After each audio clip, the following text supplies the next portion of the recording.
Hi everyone. Just give it a few minutes and let a few more people join and then we'll get started.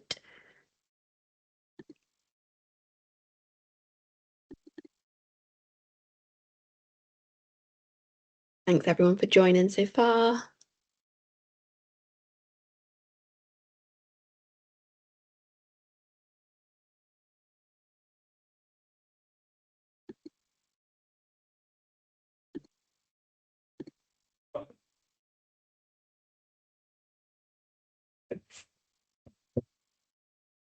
Okay.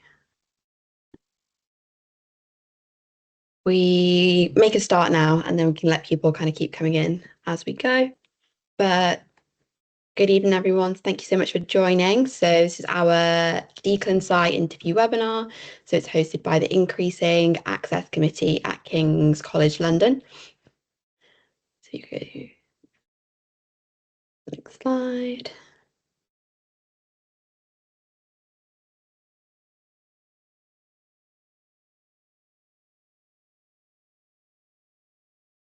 Wow. So yeah. So my name is Aaliyah. So I'm a first year trainee at King's. I'm part of the Increasing Access Committee, specifically the Aspiring Psychologist stream.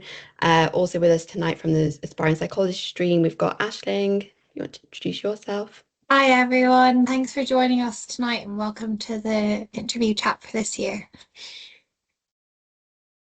And then in the background today, we'll also have Nathan as well. He's one of our co-chairs. Nathan's there.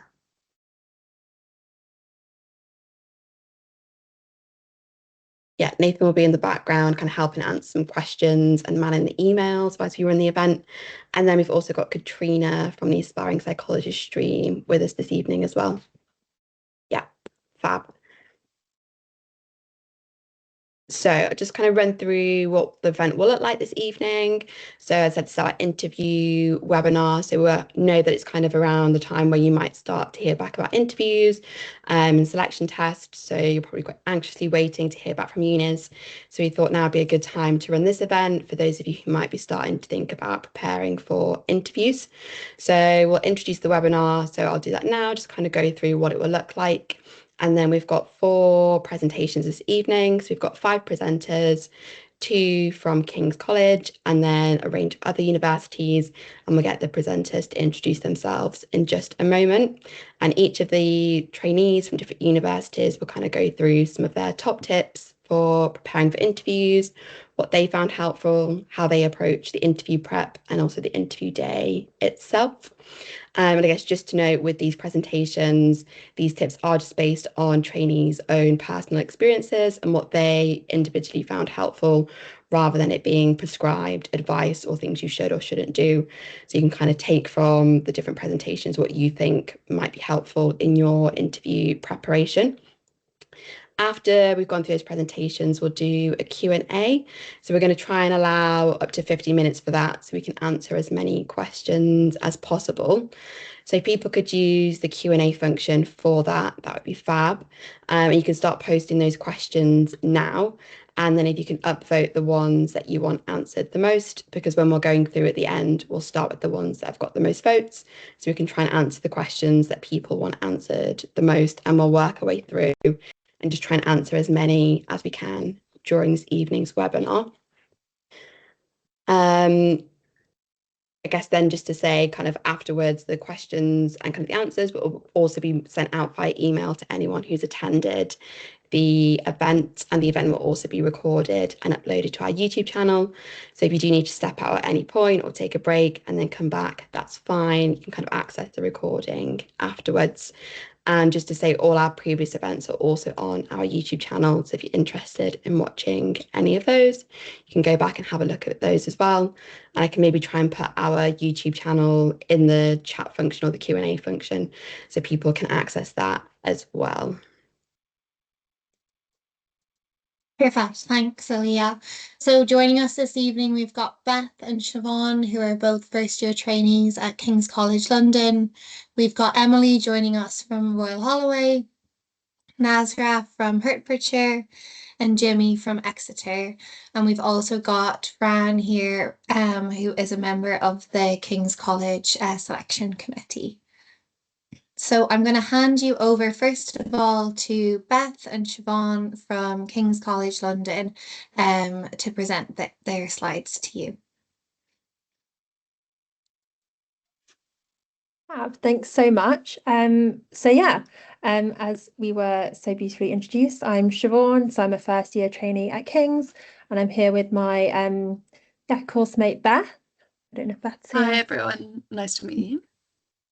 So we're just going to talk you through how we decided what to prepare for the interviews, how we actually prepared, and then how we managed the interview day itself. As has already kind of been said, please bear in mind this is just our experience, this is what we did, and just because this approach worked for us, it might not feel like the best fit for you, so please just kind of pick out the bits that feel appropriate for whatever you are aiming for. So I'm going to hand over to Beth for the first slide. Thank you, Siobhan. So we thought we'd kick off by talking about how to decide what to prepare, or how we decided that. I found it felt like a bit of an overwhelming task trying to focus my prep. And something that I found it helpful to ground what I prepared in was looking at the competencies of a trainee clinical psychologist. For anyone who hasn't seen these already, these can broadly be split into competencies in clinical work, research, leadership, and reflective competencies, including use of supervision. And the clinical competencies include going all the way through the clinical process, from assessment through formulation to intervention and evaluation. I found it useful and also kind of helped me feel a bit more confident to be able to think about and talk across these areas. So I thought about times that I had already shown competencies in these areas, but there were some competencies that I didn't have experience of, or didn't have as much experience of. And I think that's quite a common experience, and it's really not actually too much of a problem if you're not in a job that enables you to get direct experience for all of these. What you can do is you can think creatively about this. For example, are there times you've shown personal qualities or had experiences that demonstrate a potential to meet these competencies as a trainee? Or maybe you haven't done a psychological assessment yourself, but you might be able to talk hypothetically about what you would do in that situation based on what you've learned and what you've observed. I also found it quite comforting to remember that I was interviewing to be a trainee and not a qualified clinical psychologist already. It's also helpful to think about what you know about the course you're interviewing at. What do you know about the culture? What drew you to apply there?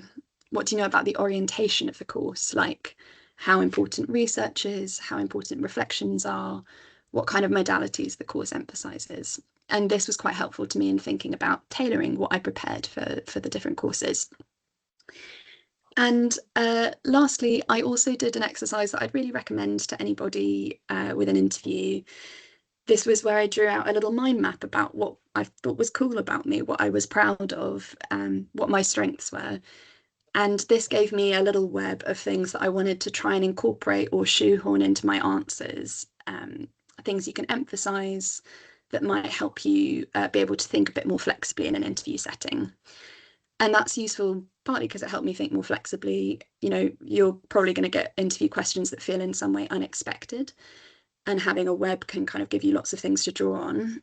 But also it helped give me a bit of a narrative or a through line of why I was in that room, why I wanted to be a trainee clinical psychologist, and everything that had set me up to be capable of and a good candidate for training. So it kind of helped me feel a bit more like, okay, I deserve to be in this room as well.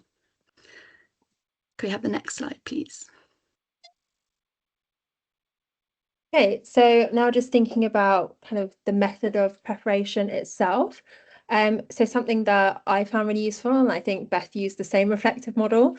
It was kind of using reflective models to structure your answer. I know some people really like things like the Gibbs reflective model. I personally, that was too many things for me to remember. So I just went with the what, so what, now what model, just to help me really like structure answers and consider my experiences. So with what, so what, now what, you can think about the what first. So that's the situation. For example, if it was a challenge, you might think about what feelings it brought up for you.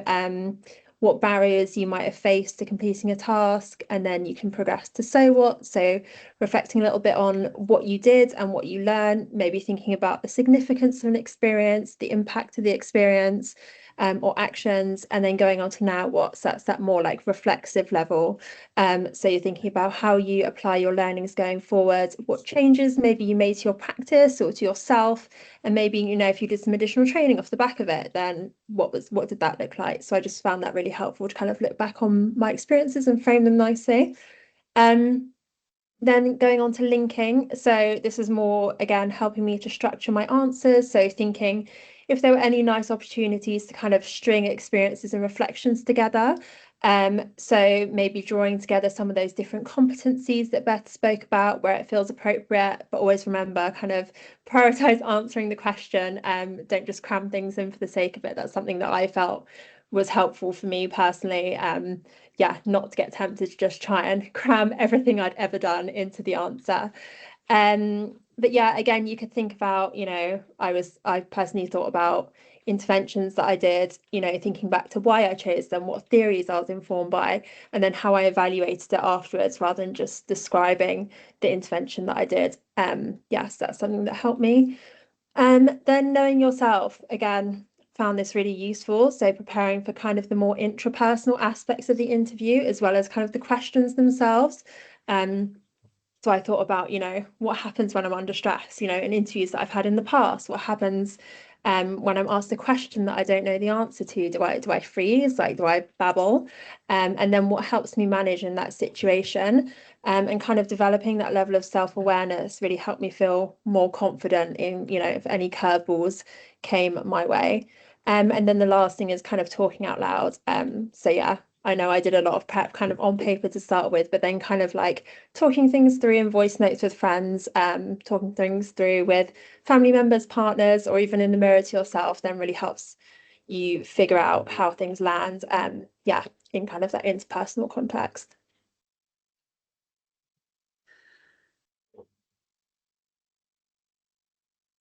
Aisling, could we have the next slide, please?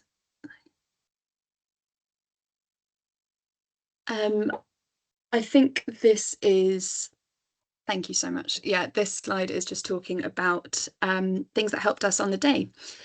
So is there anything you can take with you or kind of have in front of you if it's a remote interview that's going to help you feel a bit calmer or a bit more confident going into the interview? Something I did was I took a notepad in to kind of jot down thoughts during these questions. I took a notepad into the interview with me and I just drew a smiley face at the top of the notepad that reminded me of all of the people who were on my side going into that interview, and a reminder to breathe, smile and enjoy, that a very lovely colleague kept kind of emphasizing to me. And that would be my main advice for the interview too, to try and focus on how proud you can be of yourself for getting into that room or that call. You would not be there if they didn't think you had the potential and sufficient experience to be a trainee. So it is a huge achievement to get an interview, and this is really your chance to show them what you can do. And then lastly, the waiting between having an interview and finding out the outcome can just be really tough, whether you think it went well, think it went terribly, have no idea what you think anymore. It can be really hard just sitting with that uncertainty around something that matters so much to you. So try and plan in advance what you're going to do afterwards, whether that's celebrating or relaxing with other people, on your own. Whatever you think you'll need or want, then you have absolutely earned it. So go and take care of yourself in whatever way suits you. Thank you. I think that's all of our advice for this presentation. Thank you so much, Siobhan and Beth. That was a really lovely summary of how to prepare, and also some really helpful tips on managing on the day and afterwards as well. That what, so what, now what, I found really helpful as well. So thank you so much for sharing. I really liked your point about what's cool about you as well. I think it's something nice to remember. But thank you so much, guys. I'm going to pass us over to Emily Warren, who is in Royal Holloway first year. Hi everyone. I've not had a chance to rehearse my slides for today, so don't mind if I'm waffling a little bit. Yeah, I'm first year at Royal Holloway. I can't see my slides right this second. Are they working now? Yeah, perfect, thank you. Yeah, so just some kind of general tips for beginning to prepare for interviews. Like kind of as has already been said, it can feel a bit overwhelming to begin with. You're like, where do I start? And I guess I just wanted to point out that there are so many resources out there already, so take advantage of that. I know there's multiple interview booklets, like if you Google DClinPsy interview booklets that kind of break down different sections of prep. I also found like social media like TikTok and Facebook quite useful for trainees posting tips and advice. I also got a bit like rogue with the websites I ended up finding some stuff with, like Quizlet, for example. I found like hundreds of like interview practice questions, which I found really useful for when I was starting to do mocks and asking people to kind of ask me different questions rather than rehearsing the same ones over and over again. So definitely, yeah, get creative with looking on the internet, scouring for what you can. And again, just echoing, I think it's really important to try and frame your prep around the 9 competencies. I think at the end of the day, any question you get asked is going to be linked to one of those competencies. And I think I found it useful as well in kind of mock interviews and on the interview day. If a question threw me off a little bit, just taking a second to think about what competency that is kind of aiming at is something I found useful.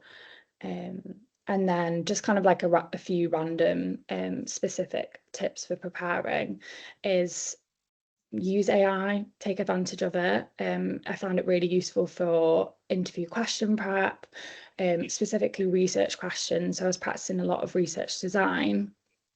So I'd ask ChatGPT for kind of a list of different kind of topics for research, and then I'd practice it out loud, kind of designing the study on the spot, including like the stats tests, and then I'd actually ask ChatGPT what its answer would be to that, to kind of check whether I was thinking along the right lines. I found that really useful. And also on stats specifically, there was a flow chart. I've put the name of the website it was on, but I found really useful for kind of learning and practicing what stats tests I'd apply for different research scenarios. And then I think I found it really useful, and maybe this is dependent on when your interviews are. I had an interview right at the beginning, so in March, and then Royal Holloway at the last interview, nearly at the end of May. So kind of keeping that interview brain ticking along in between, I found it just really useful to just be like thinking psychologically in everyday life, which might sound a bit lame, but yeah, listening to lots of podcasts. I also found the BPS, I can't remember what it's called, I think it's called The Psychologist. They've got loads of articles on there, really thought-provoking kind of discussion points, things I hadn't thought about before. So just keeping up to date with that really, and just being a bit nerdy, I guess, is a good way of just getting yourself in the mindset for prep. Yeah, if you could go to the next slide. And then I guess when I was thinking about specifically like practicing the interviews, I feel like this was a big part of my prep, because as soon as I got my interviews, I thought my biggest hurdle here is going to be my nerves. I just knew that would be the case. And so I was determined to not let that be the case. And the way to do that was just to practice as much as possible for me. And when I say that, like caveating that with, I wasn't practicing the same questions and kind of like rehearsing answers, I would actually advise against that, because I think for my first interview, I did a little bit more along the lines of kind of guessing what questions would come up. And then I think when questions came up that were similar, but maybe worded in a different way to what I had in my head, that threw me off a little bit. So my tip would be to practice as much as possible, but try and get people to ask you different questions. So you're kind of thinking on the spot, and you just kind of get used to that thinking of your answer on the spot, is what I found useful. I also found it useful to record my mocks if possible, because I think when you're nervous for them and you're in the moment, you don't really remember what you said. And so actually listening to it back and being like, how could I make that a better answer, I found useful. And the more I practiced as well, like the less nervous I got, and it did really pay off in the end. But I think again, that just depends on you as a person and what you think is going to be kind of the biggest barrier for you. I also think it's really useful to revise kind of basic psychological theories, so attachment theory, ecological systems. I think interviewers are really keen for you to make those kind of theory to practice links. So that's just like a little specific tip. I also think it's really important to keep up to date with the news and everything going on with the world. I think, the systems we live in really impact people's mental health. And if you can show in the interview that you're thinking about those different systems and how they affect people, that can kind of, show that you would be a good trainee, because that's something that we have to think about a lot, especially working in diverse areas and some deprivation in urban areas as well. And then my last tip was just to not be afraid to show your personality. Again, I think when I first started practicing for interviews, I was just so caught up in saying the right answer. I felt a bit robotic. And the more and more I practice, I'm quite a warm and bubbly person. And I actually managed to kind of get to the point where I could show that in the interview.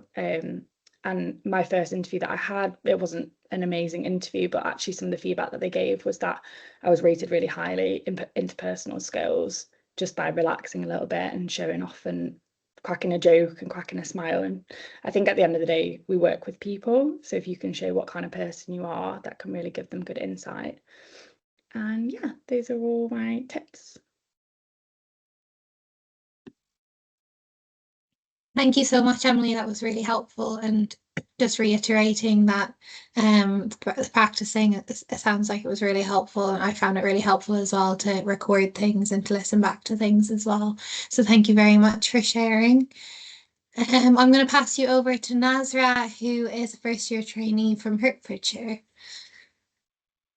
Hi everyone. Yeah, I'm first-year trainee at Hearts. Yeah, so let's just get into it. So in terms of next slide, please. Sorry. In terms of reflections, I thought I would think about clinical experience, research experience, personal experience, and then also emotional preparation, as my interview was split up in that way as well. And I think a lot of interviews are also split up in that way. So I know a lot of things have already been said, so I'll try not to repeat anything. But in terms of clinical experience, next slide, please. Yeah, in terms of clinical experience, my top tip would be think about depth over breadth. So instead of just saying all of the experiences you have, they've already seen your CV, they know, you've got the experience. So just thinking about maybe a few experiences, a few scenarios that you can use in your interview and reflecting on those, and only focusing on a few theories as well, because it can get really overwhelming if we try to focus on all the theories we know and all of our experiences. And then ensuring that you're reflecting, rather than just listing or describing. And then like what was previously mentioned, just mapping those experiences to those competencies. That can help it feel a little bit more structured, and also make sure you're hitting those competencies in terms of what they want to see. I know a lot of these things have already been touched on, but maybe remembering to think about things like ethical dilemmas, or things that might be wider in terms of working with clients. So that can be, like was mentioned, things that are going on currently, or any feedback you've received, supervision you've received. And if you don't know something, what would you do in those situations? So thinking about what you do know, but also perhaps, you don't always hit all the competencies, which is fine. They're looking for trainees, not people who are perfect or have all the experience already. So also thinking widely about, if you didn't know something, who could you seek that support from, and where could you get that experience from as well. In terms of research experience, my experience was more so that I was given a paper to look at. So my next slide, sorry. So my advice in that sense is thinking about the paper critically, and there are different kind of models and different critiques you can use that you can find online. For example, the CASP, which is quite helpful when looking at research papers.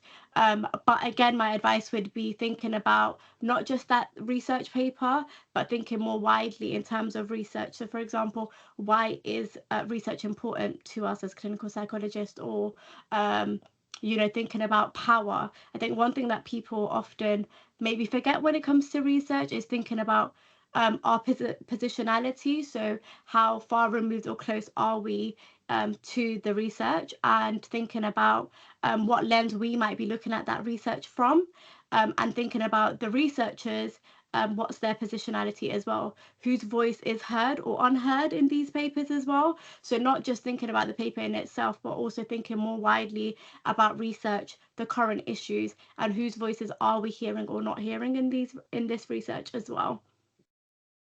And then in terms of personal experience, like somebody said previously, just thinking about yourself, your own identity, your own social graces are really important. Who you are is really important.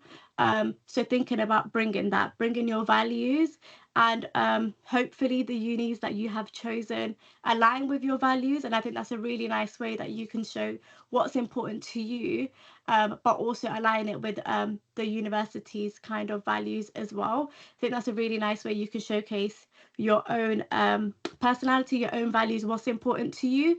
And I think it helps the answers feel a bit more genuine, feel like you're being more like yourself in the interviews. So just thinking about those things, and thinking about, like people have said before, what do you do when you're stressed? How do you balance, work-life balance? In the psychology world, we know that obviously burnout is something that happens a lot. So thinking about how you manage those scenarios and your own resilience. So I'd say, yeah, in terms of your own personal skills, thinking about those things.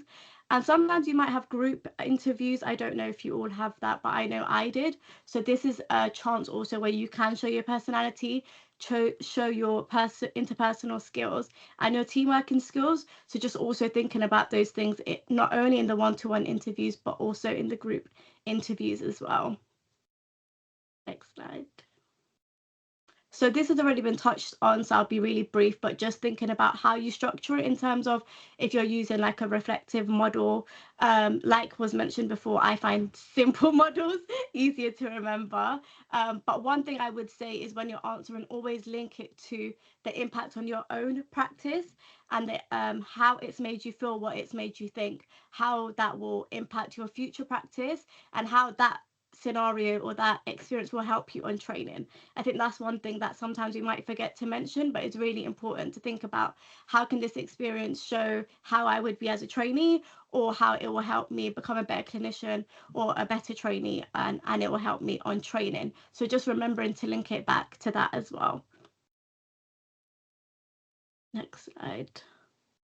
And then one thing I just wanted to mention was the importance of thinking about the interview in a way of showcasing your skills. You are there for a reason. You do have the experience. So instead of thinking of it like a test, or they're trying to catch you out, I think having that mind shift of thinking of it in a way that this is an opportunity for me to actually show them my skills and show them the experience that I do have, and the reason why I am here can really help in helping you stay true to yourself, and also helping with the nerves as well. And the last thing I'll touch on is just thinking about not only your kind of cognitive preparations for the interview, but how you can prepare emotionally as well. So if you are having an online interview, ensuring that your space is very calm for you. If you're going to the interview, having something like somebody mentioned that can help you feel calm, or something that reminds you of that it makes you feel comfort, and just remembering your why. I think that's really important. Just remembering your why, remembering that it's not a test, taking a breather if you need to, take a deep breath before you answer, and just remembering those skills that you generally have to help you keep calm and help with your nerves. So those are the things that I would say are my main kind of takeaways for preparing for the interview. Just mainly remembering your why, and also just trying to be yourself as much as you can, and trying to remember how those experiences will help you become a better trainee. Thank you. Thank you so much. That was such a nice, comprehensive introduction onto how to prepare. So thank you so much for preparing that. There were some really helpful tips in there. I'm going to finally pass you on to Jimmy, who is from Exeter. Hi, everyone. So thank you so much for having me to be in this workshop. I think it's a privilege, and to share my own DClinPsy interview tips with all the amazing, aspiring clinical psychologists in this call. So yeah, my name is Jimmy. I'm a first year trainee at Exeter. So first of all, please do, yeah, that's fine. Thank you. Next slide, please.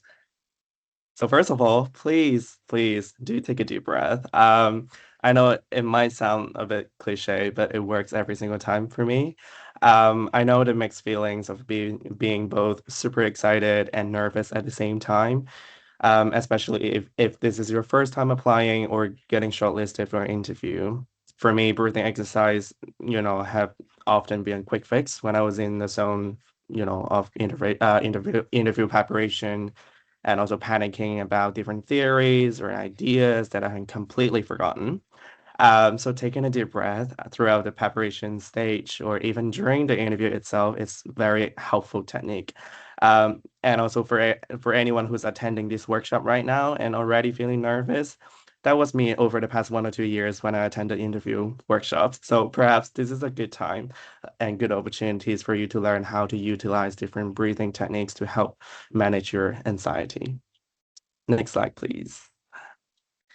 And this is how I structured and prepared my interview prep last year. So once I got the interview invites, after all the excitement, I actually felt a little bit stuck because I didn't know where to start or who to talk to.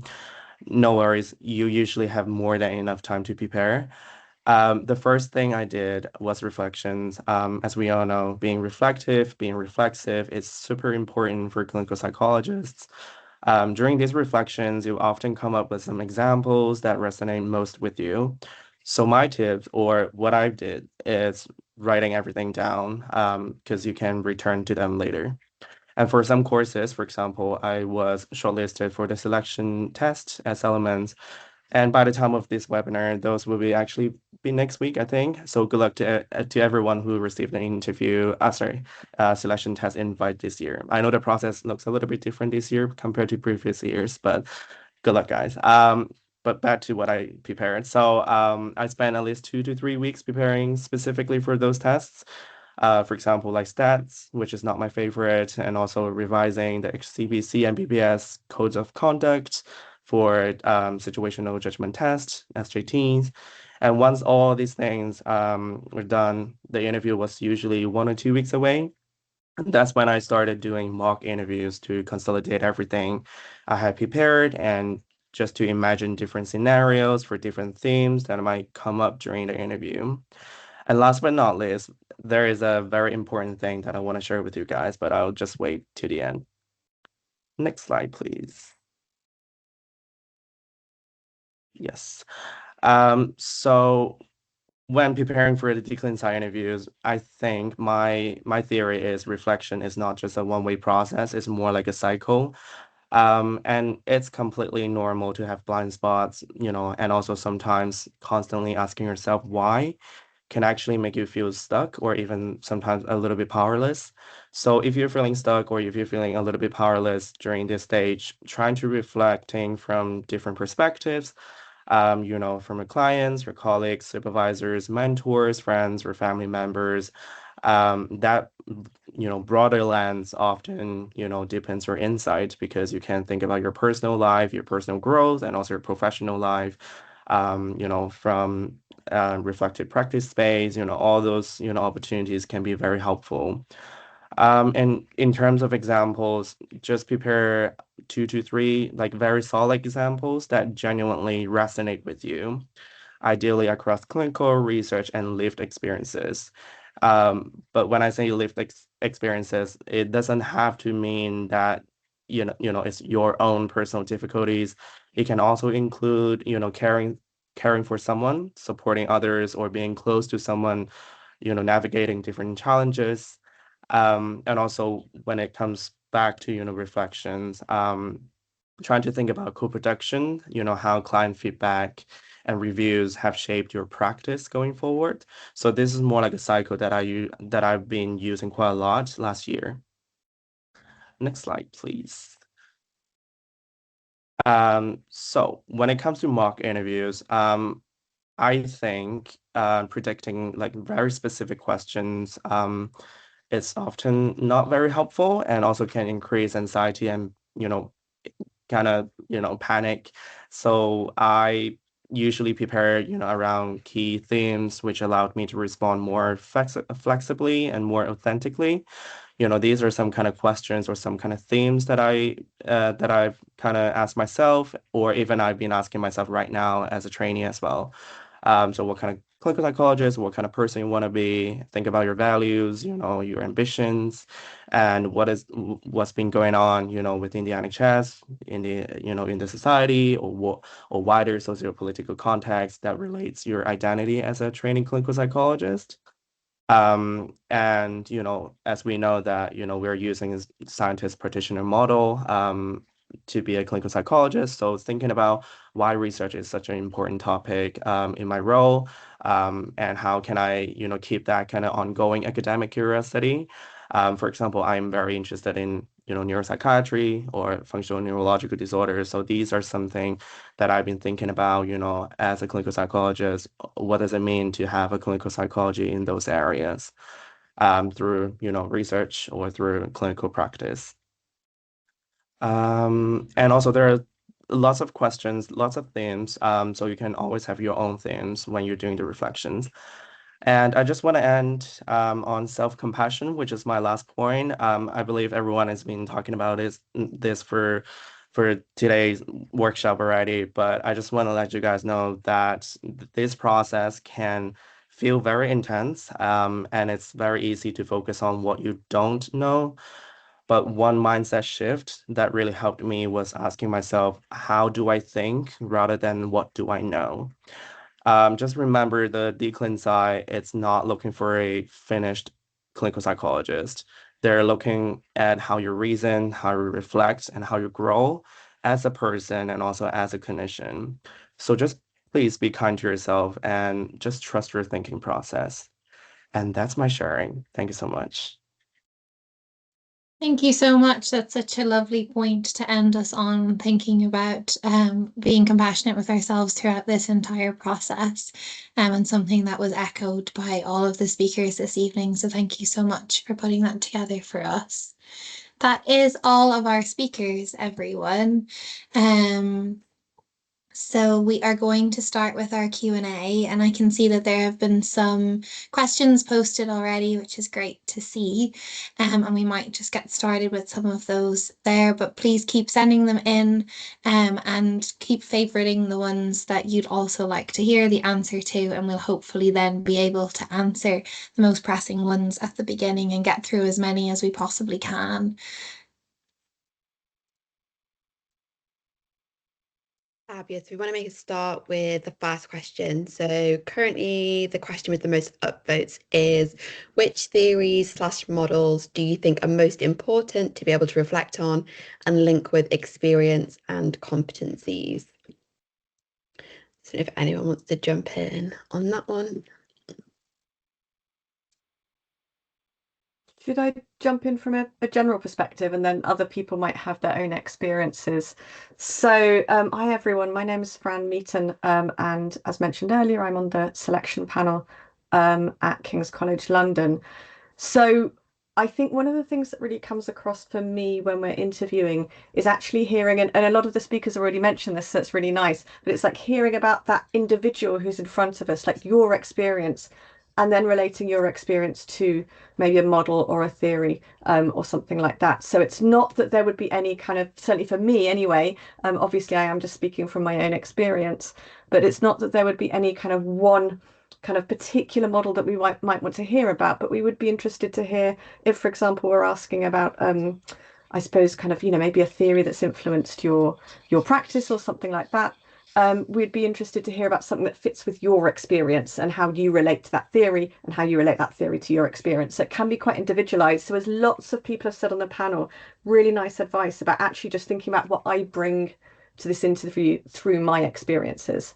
And then it's, being able to reflect on those experiences as well and show your learning.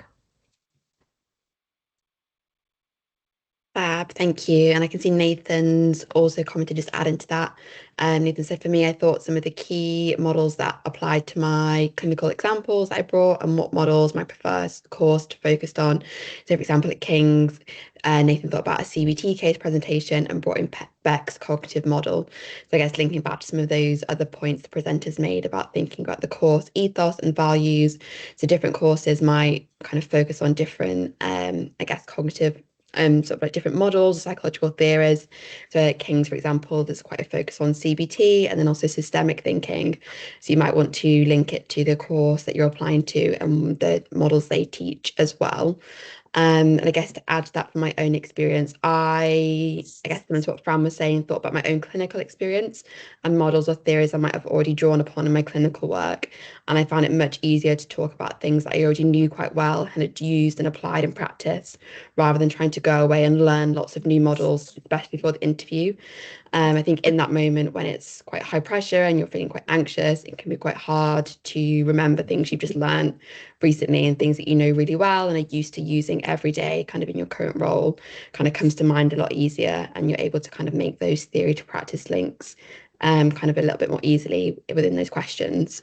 And also even kind of some of the basic things from undergrad, I was thinking about even like behavioral models and kind of even things like classical conditioning, operant conditioning, kind of even some of those really basic models that you might already know from undergrad, rather than trying to kind of learn new complex models or theories. Thanks, Leah. Next one here. Oh, sorry, does anyone have anything further to add on that one from our panelists? I guess Emily. add as well, like not to learn too many, like maybe just pick a couple, like with theories and models. Like I picked 2 models I was really comfortable with and a couple of theories that, like, I think I did do ecological systems there. I was thinking of theories that could apply to lots of different scenarios as well. I think that's a good tip, rather than like bogging yourself down learning loads of information, because like Leah said, like chances are on the spot you're going to go to what's most comfortable anyway. So just pick a couple and yeah, save yourself the extra task.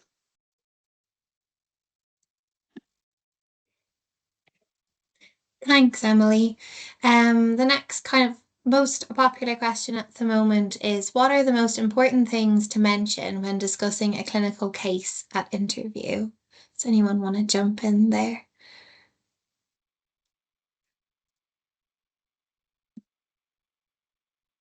I see that Nathan has added a comment as well, thinking about particular reflective models that help with the flow of the clinical case discussion. I suppose from my own experience, I would also say that, as has been mentioned already, maybe thinking about things that could apply to a range of different questions, and speaking about something that you're quite comfortable with, because it can be easy when you're nervous to kind of get bogged down with the details. So maybe just picking 2 or 3 kind of good examples where you've shown a range of different skills that are quite relevant to your experience and thinking about how you can apply them to a range of different questions, I found quite helpful. It was helpful to prepare a little bit less rather than trying to bring in lots of different things. Anyone have anything further that they want to add to that one, or we can move on to the next one? Fran, thank you. Just to add to that, I absolutely agree with what everyone said before. And again, I suppose that sense of really kind of, it might sound obvious, but bringing your experiences. So I think I have seen, and I've definitely had this experience myself in interviews as well, where I've kind of maybe panicked slightly and kind of thought they're looking for something, but it's not what I've got to talk about. And trying to kind of bring something to it that then becomes kind of quite difficult to follow through. So I would say kind of if you're asked to speak about a clinical case, do kind of feel free to reflect on the work that you've done. You will have been invited to interview because of the experiences you put on paper. This was something that was said earlier as well that I thought was a really nice reflection. You know, you are there because they want to hear more about your experiences. So again, I suppose just kind of trying not to worry too much about like kind of, is this the right kind of clinical case? If it's a clinical case, then you can talk about something you've done. Obviously, if if the question was kind of quite specific and asked you about a CBT case and you haven't done any CBT, then that could be more tricky, and you might want to kind of ask for clarification. But I think that the majority of questions that all of the programs ask are looking to get the best from you, not looking to trip you up in any way. So generally the questions tend to be quite open to allow you to bring your experiences. So again, I would kind of just really emphasize about you bringing what you've done and being able to talk about it in a kind of thoughtful and reflective way.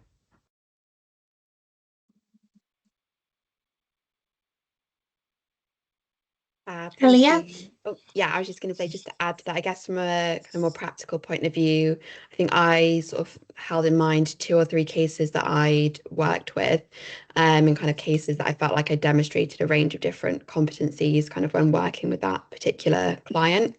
And yeah, I guess from a more practical point of view, when I was thinking about those cases before interviews, I kind of thought about it from like an assessment, formulation, intervention perspective, and kind of thought about what assessment did I do with that particular client, what was kind of a rough or kind of broad formulation, what formulation model did I use, and then what intervention did we do, and kind of how did we evaluate that intervention. And I guess some key kind of questions I thought about when reflecting on those cases was what went well, what didn't go well, what have I learned from working with this particular client, what will I take forwards kind of when I work with people, kind of based on this case, kind of how has it shaped my practice going forwards. And I guess also thinking about anything that came up in relation to risk, or kind of anything related to kind of culture, quality, diversity and inclusion, how I might have adapted my practice. Kind of they were some of the things I was thinking about when preparing for certain cases. Yeah, I guess kind of, yeah, more practical points or bullet points I sort of noted down when kind of preparing.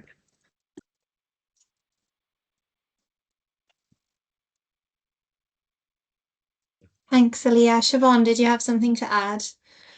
Yeah, I just wanted to add, kind of don't feel that it has to be, you know, like Fran said, it's about showing who you are as well as like a prospective trainee. It doesn't have to be like the most complex, like absolutely outstanding case that showed like every therapeutic competency.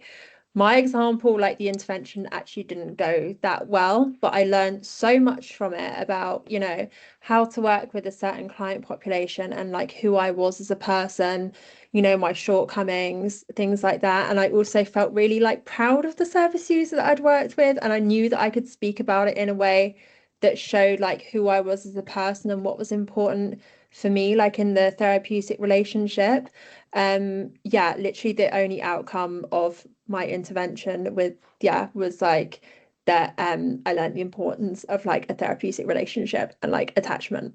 It doesn't have to be kind of all singing, all dancing, like just really think about what brings you joy and what you can be proud of and what you can talk about in a way that kind of shows who you really are, like as a clinician. Thanks, Siobhan. Yeah, I think that's a really nice point. And I guess kind of thinking around, I guess that kind of links back to what we've been saying about reflections, and I guess what you've learned from the case. I think I had similarly, one of the cases I spoke about was one where I actually really hadn't gone very well at all. But I think it's more about what I took from working with that person and what I learned. And actually sometimes those cases can be just as valuable as kind of ones where you've done like 10 sessions of intervention, it's gone really well, and kind of they've gone from like scoring really high in outcome measures to kind of having no symptoms at all, for example. But I guess it's kind of what you've taken from working with that person. The next question that we've got is, you mentioned podcasts to help think psychologically. Which clinical psychology podcasts do you recommend? So I think it might have been Emily who mentioned this in her presentation. So I don't know if you have any specific recommendations, Emily. Yeah, I think the one that I listened to the most was, I can't remember the name, Marianne Trent's one. Does anyone know what it's called? Maybe like aspiring The aspiring psychologist? psychologist. Yeah, she has lots of guest speakers on and loads of different topics related to psychology. So yeah, I would just pop them on when I was going for a walk, like going to work. I think that was the main one that I listened to. But for anyone who's interested in like systemic thinking as well, the Systemic Ways, a really good podcast. I don't know if anyone else has any other recommendations. I Oh, sorry. So go for it, you go. I don't know if this is, please tell me to stop talking if this is terrible advice, but I actually also found it really useful to listen to podcasts that weren't like explicitly psychology, things from like sociology or like even history or like world events, like things that kind of broadened my horizons. Also like podcasts that helped me decompress. Training life is hard enough, just doing like keeping up with everything, so you need to be able to like decompress as well. So listening to podcasts that like improve like your coping mechanisms or improve like your reflexivity or improve your ability to like think critically or think about other people's experiences that you would never otherwise be able to have any sort of understanding about. So yeah, I found kind of listening to content from outside of psychology actually really helpful as well. Yeah. Fab, thank you. That's a really nice point. I was just going to add, for anyone interested in neuropsychology, I think it's Navigating Neuro potentially, is a really good neuropsychology kind of based podcast. I think that's the name. I can double check. But they kind of speak about some current issues going on in neuropsychology, and kind of have regular kind of episodes.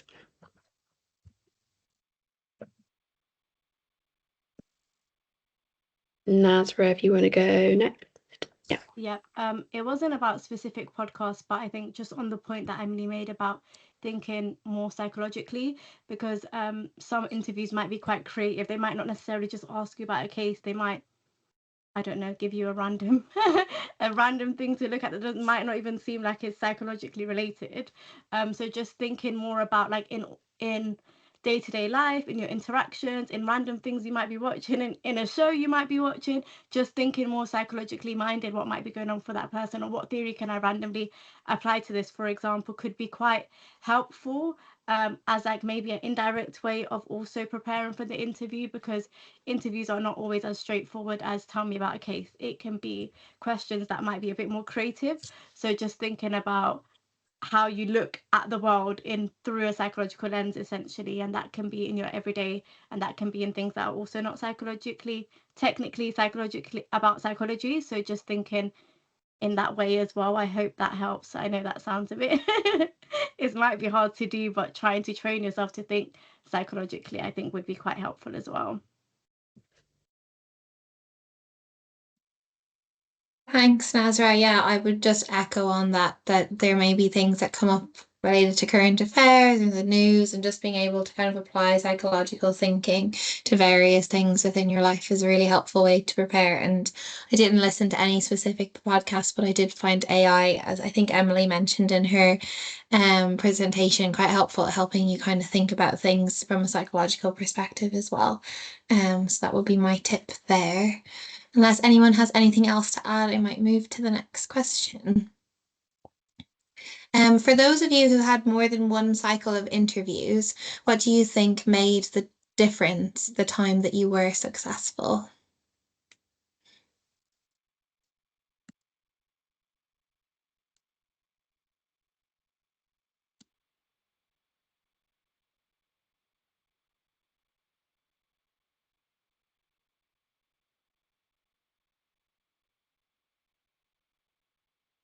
I can jump in a little bit here and start the ball rolling. So I got on in my third year. So I think the first thing for me is I would probably say normalize and that not everyone gets on first year or first time. Some people do, and that's great. For me, I guess all the tips that have already been kind of shared earlier were things that I definitely kind of reflected on more over the years. So I think at times maybe I forgot that I was kind of ready, and I might have got nervous, and maybe I was too over prepared, and I wasn't maybe showcasing why who I was as a person. I was probably trying to kind of be what I thought the panel wanted to see. So yeah, reflecting on that each year was really, really helpful. But also, yeah, take the time to kind of sit with it and grow and learn from other perspectives as well. because it does make you a better. I think it made me more ready for training, actually not getting on the first few times. Yeah, they're the main kind of things. We are also as well going to be holding another event later on in the year, so in June, for kind of, I guess, thinking about how to make the most of your role. So if there are people who want to come back to that kind of event and want to think about that later, then that's, I just wanted to kind of, I guess, signpost for that in the future.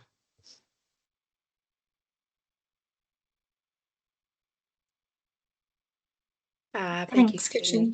Katrina. Oh. Has anyone else got anything to add to that one? I think maybe just to add as well that, and it's been mentioned a few times this evening, that mock interviews and practicing are really helpful, and actually hearing yourself back and recording yourself in voice notes or practicing with friends that are also preparing is really helpful, just to kind of hear how you sound. And like with everything, it helps with the nerves that you've kind of had a few trial runs with people. I found it really helpful to do a mock interview with someone I didn't really know and that didn't really know me. So if you are lucky enough to have someone that you can do that with, even if you have to give them some questions in advance, they don't necessarily need to be a psychologist themselves, but just so that you get the experience of being in that scenario was really helpful. Perfect. Okay, maybe move on to the next question, which is, if and when you have been stuck on answering a question, how did you manage or navigate this effectively?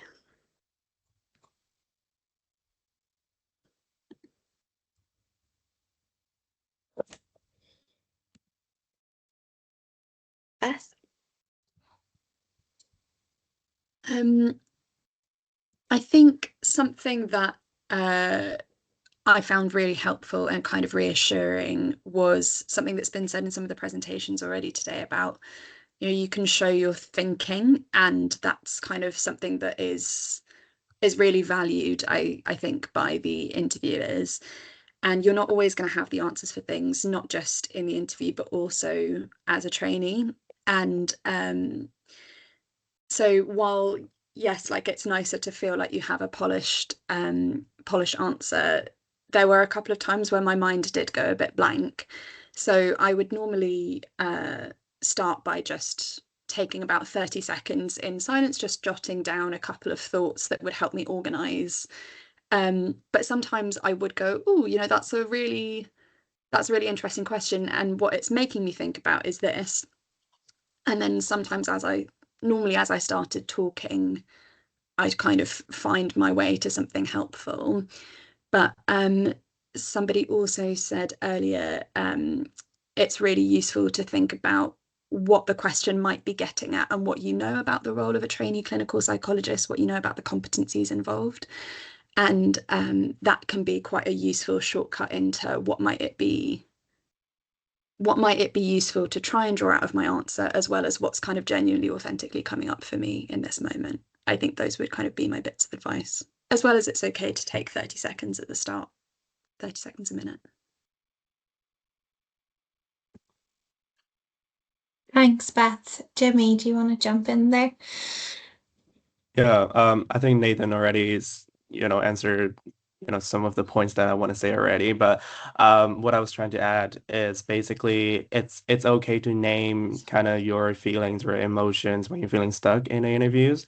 Because I remember when I was doing one of my interviews last year, some of the questions are quite tricky, or maybe those questions are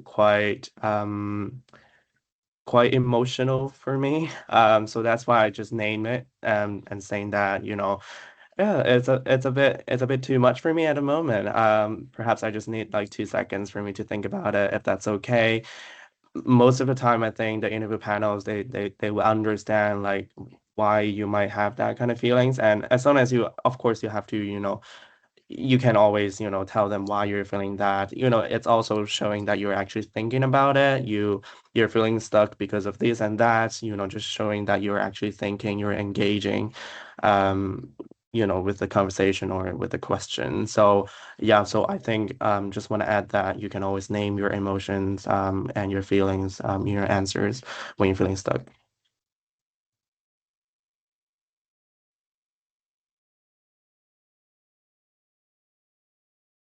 It's helpful to add that it's been mentioned a few times tonight as well, but that they're expecting trainees, not fully qualified clinicians. So if you don't know something, maybe you're not meant to yet, and maybe it's okay to name that. And when that happened for me, I just used examples of times in my AP role where I didn't know what to do, and then what steps I took as a result of not knowing what to do, and things like using supervision and speaking to colleagues and things like that. So just kind of thinking, if you don't know the answer and you were in that scenario, what would you do as a result of not knowing the answer? It was a helpful way of trying to scapegoat out of saying something that I didn't want to. Emily. Yeah, just to add, I think those moments can also be a good opportunity to like show your personality a little bit as well. Be like, oh, my mind's just gone blank, let me just think for a second. And actually, I think I had a couple of those times where, they reassured me back, and that actually seeing that they were humans and smiling just made me feel a little bit better, and like gave me another second to pause. So I think like don't let it throw you off. And like everyone else has said, feel free to tell them that that's the case and you just need a little second longer.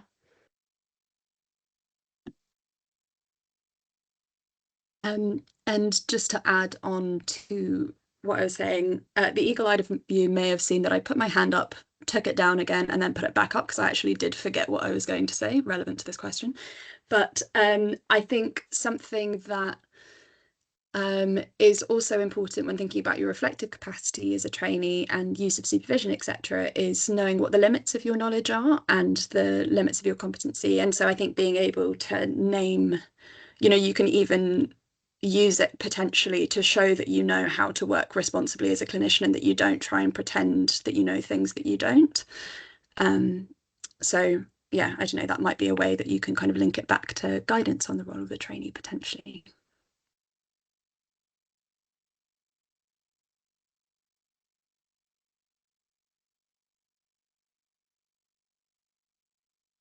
Siobhan, if you want to go next, got your hand up. Yeah, sure. I also just wanted to kind of be like transparent about the fact that it is okay not to know the answer to every single question.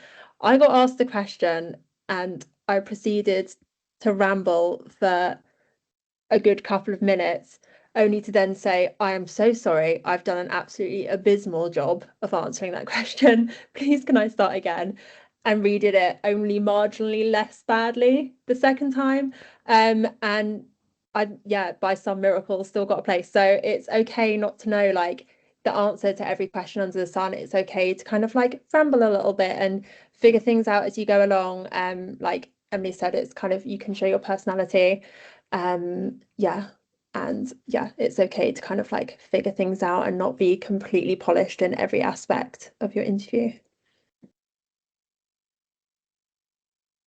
Thank you. And then Fran. And I suppose just to add, kind of from the perspective of being on the panel, the panelists really want to support people to kind of give their best interviews. So certainly I think if you kind of get to the point where you just have a bit of a mind blank or you're feeling particularly stuck, that's absolutely okay, and no one's trying to kind of trip you up or anything like that. And hopefully, I think kind of certainly from what people have said, they've never felt like that, and hopefully that's something that is generally assumed when people go into these interviews. But actually, just again to kind of echo what people have said, I suppose that sense of like, actually there'll be lots of times once you're through your training and once you're working clinically where you will get stuck or you'll forget things or you just won't know what to say. And so actually just like other people have said, that sense of kind of being able to show that under pressure you can kind of manage yourself and work your way out of it and kind of really think about kind of how you might come to an answer even if you're not quite sure, I think is all really valuable things to showcase. So absolutely, just as others have said, certainly from the panelist perspective, we're not looking for perfect responses or anything like that. We're looking to see how people manage as well, even when they feel they're under pressure or they're not quite sure kind of how to go about answering a question. So certainly that kind of theme that people have talked about a lot of kind of being very human is really important. Brilliant. Thanks, Thank you. That's really helpful. I'm going to move on to the next question just for the interest of time. How to avoid the over-preparing trap? Does anyone want to jump in on this one here?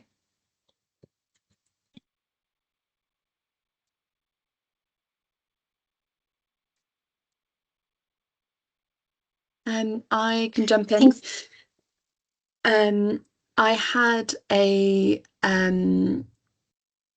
bit of a list of things that I wanted to prepare, and I tried to check the urge when I sort of remembered new things that I could maybe add to it. I tried to check the urge to add more and more because, excuse me, I think the list can just grow. I found it really helpful thinking, as people have said earlier today, I actually only need 2 to 3 kind of clinical examples or case examples that I can cover a lot of ground with and think flexibly about. I need 2 to 3 theories, 2 to 3 models. I wanted to think about a piece of research I'd worked on and a piece of research I'd read that was kind of relevant to something that was in my clinical practice. And I tried to really keep it a bit more contained to that. So that I think it was Nazar who said, like, thinking about depth, not breadth. And the other thing as well was checking in with how I was feeling as I was preparing and what the function of doing extra preparation was going to be for me. So if it felt like it was genuinely helpful, it genuinely made me feel calmer, not just in the short term, but also afterwards, that was kind of useful. But there were times where I definitely was wanting to prepare from a place of feeling a bit frantic. And I thought, actually, maybe that's not going to be best for me. Maybe what's going to be best is going and hanging out with my friends or going for a run or just living my life the way I normally like to live it. And so, yeah, trying to sort of see what the function of the preparation was for me was very helpful at the time. I don't know what other people's experience was. Yeah, that's a really helpful point. Thank you, Beth. I could see in the comments as well, Nathan has added around, I guess, the idea that sometimes less is more, which I think I also had in mind. And I, in terms of over preparing, found it helpful in terms of, I guess, thinking more broadly about specific themes or kind of areas that might come up in an interview in terms of, I guess, presenters have already touched on this, but thinking about clinical experience, research experience, kind of ethical kind of issues, kind of risk, kind of broader topics that might come up, rather than preparing for very specific questions and kind of having rehearsed answers. I find it really helpful just to have some kind of, like, I guess, examples, as we mentioned, or just kind of some broader points that I might be able to draw upon in different questions rather than trying to predict specific questions and have answers to those. I found helpful. Don't know if anyone else has got anything.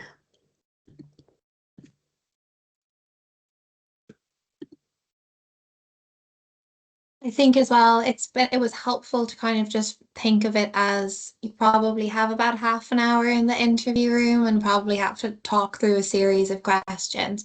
So actually maybe trying to narrow down your preparation around different topics as well, because can be quite easy to get a bit overwhelmed with the breadth of stuff you might have prepared for specific questions and not necessarily have time to get to your main point. So also, I suppose, in terms of topics, thinking about what are the important things that you might want to prepare, but also like being mindful of how much you're going to prepare on each topic as well, I found quite helpful and made it a little bit easier then to review things right before as well. Does anyone have anything else that they would like to add, or shall I move on to the next question? Okay. Advice for preparation for situational judgment tests. It's difficult finding anything online. I can't speak to this one. I'm afraid I haven't experienced one, but I don't know if anyone else on the panel has completed one that has some tips to share. Yeah, I think I mentioned it in my sharing. So I think everyone has different ways to kind of prepare for a situational judgment test. As I said, I revised a lot of kind of documents from PPS, from HCPC, to just understand a little bit more about what a clinical psychologist should do, should act. Yeah, so basically trying to, get more like official documents to understand what's the policy right now. And just thinking about what would you do in certain situations, so there's no like one golden standard, like, or one single book that you need to read.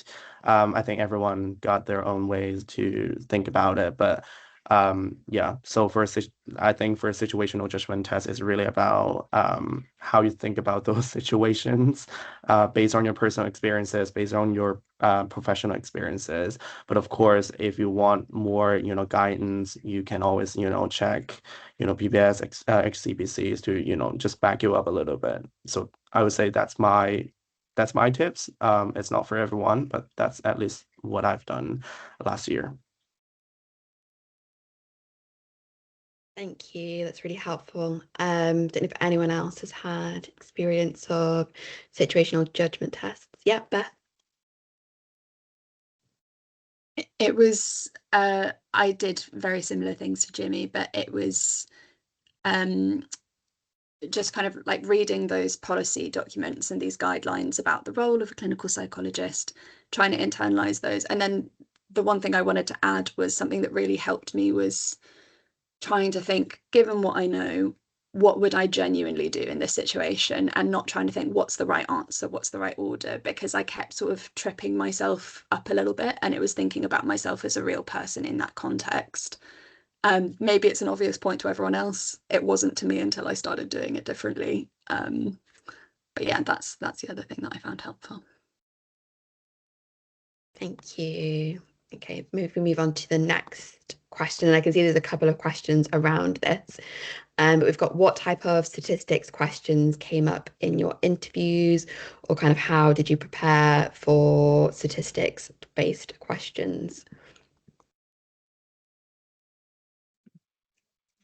In my experience, they spoke more about research and the role of research in clinical psychology and how it would apply to training and maybe your research experience to date. I didn't have the experience, at least, of being expected to have kind of elaborate statistical knowledge on the spot within the interview room. But it was helpful to kind of incorporate statistics into your answers around research and to show your knowledge around statistics and based on what you've done so far, maybe, or what you might do in terms of designing a research question to answer a specific question. But that was, I suppose, purely from the perspective of doing interviews. I know that some universities might have more specific kind of statistics tests as part of their selection process, and I can't speak to those, but at least within the interview room, it was more based around speaking to research that you've done or designing research. Yeah, I'd agree with that. I think just like they're never going to expect you to be perfect with stats, but I think maybe if you are thinking about research, designing research, or research you've been a part of, like coming up with some ideas that could work and just explaining your rationale, it doesn't have to be the right answer. I also think rather than like specific stats, it's good to think about like research and stats in psychology in general, like think about issues like the replication bias in psychology and general research areas. I think you're more likely to be asked questions where you can reflect on those kind of issues rather than specific stats itself. I don't think in the interview they would ever try and catch you out by asking a really specific stats question.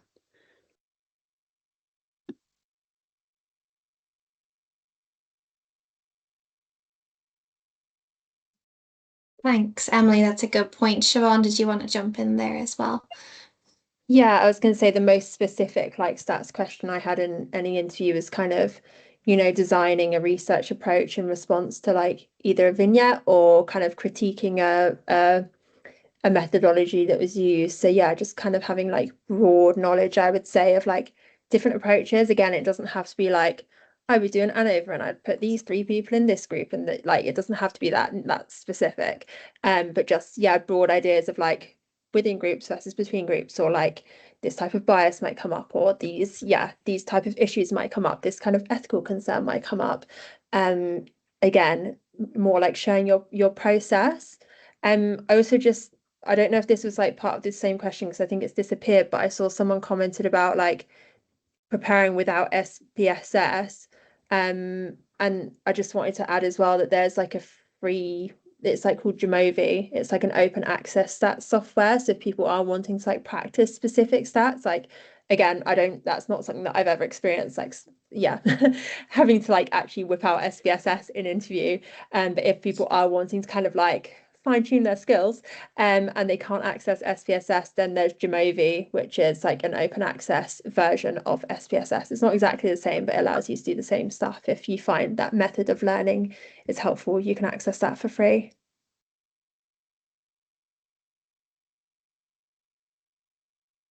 Thank you. And then Jimmy, if you want to go next. Yeah. I think it really depends on, well, first of all, I think every cohort, there might be someone who's not like very interested in research. Some people might be like very experienced in research. So during interviews, they're not trying to test your knowledge to make sure that you know all the statistical terms, how those analysis run, all those kind of stuff. Like it's really about how perhaps your previous experiences, how does it relate to perhaps qualitative or quantitative research, what have you found, what are your thinking process when you're designing those kind of research. So yeah, I think don't think my suggestion would be don't think too much about like very statistical, like very math questions. Like it's not really like that. So yeah, and also compassion, kindness. Sometimes if you don't know the answer, you can always say like, oh, I have no idea because I'm more, qualitative or more quantitative person. So I've never done that before, but I would perhaps do this and that because of this and that. And I might, just reflect on the questions from different angles, from an EBE perspective, when we're just thinking about research, we also can think about all those kind of stuff that we've been doing clinically. So yeah, so there are different ways to answer the questions. But in my experiences, I don't think they ask me anything like very statistical questions. Thank you. And then Nazra, you want to jump in? Yeah, I will echo everything that's already been said. But just in case they do kind of provide you with a paper that you might have to critique, for example, I think it's just important to understand, like, is this paper what they said they found, have they actually kind of found what they said? Is it actually significant? So maybe not exactly knowing the exact statistics, but just being aware of have they actually found what they were essentially, have they tested what they said they were going to test, and are their conclusions kind of in line with that? And then just thinking about what you would do differently. So they might ask things like, what would you do differently? So just having, I guess, those general ideas of the types of research, types of designs and methods, so that if you are asked what you would do differently, you kind of would have an idea of, for example, if they did something more quantitatively, maybe you'd do a more qualitative piece of research instead. Just thinking about, when you look at these papers, what are they saying that they're looking for, and have they found what they're looking for? Is there any other way you could go about it, essentially, and is there anything else that you would have done differently? So just looking at it from that lens rather than exact statistics or exact tests.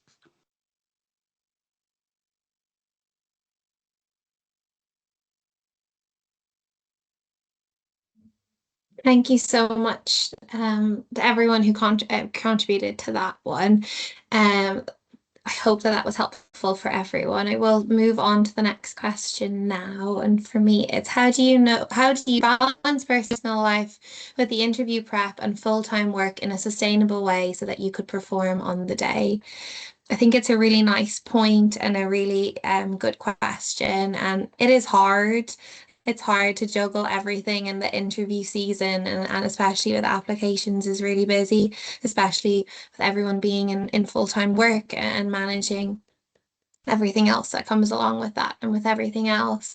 But I think for me, what I tried to do was be really mindful of how much time I was directing to it and just trying to split it up in a way, but also scheduling in nice things and making sure that I was scheduling in time to do some prep and then scheduling in something that I wanted to do, or making sure that I was, still doing the things that still exercising or meeting up with friends and doing the things that I enjoy as well, and just making sure to kind of slot everything in, because it is a really a good point that you're not going to know what questions are going to come up, and it is really important to be able to kind of think on the day, so you don't want to go in completely kind of overwhelmed by it all. So yeah, that would be my advice, to try and schedule it a little bit with the nice things as well. But I don't know if has anyone got anything else to add on that.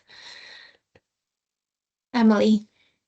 I found it really useful to, I mean, it depends if you have the luxury of being able to work from home sometimes, but if I did, I would try and do like an hour to an hour and a half before work, which then allowed me to still have my weekends, still have my evenings, still be able to do all the other things outside of interview prep.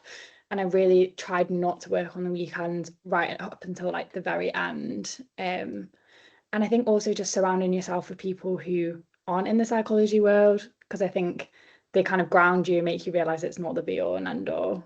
I think was, yeah, the way I balanced it.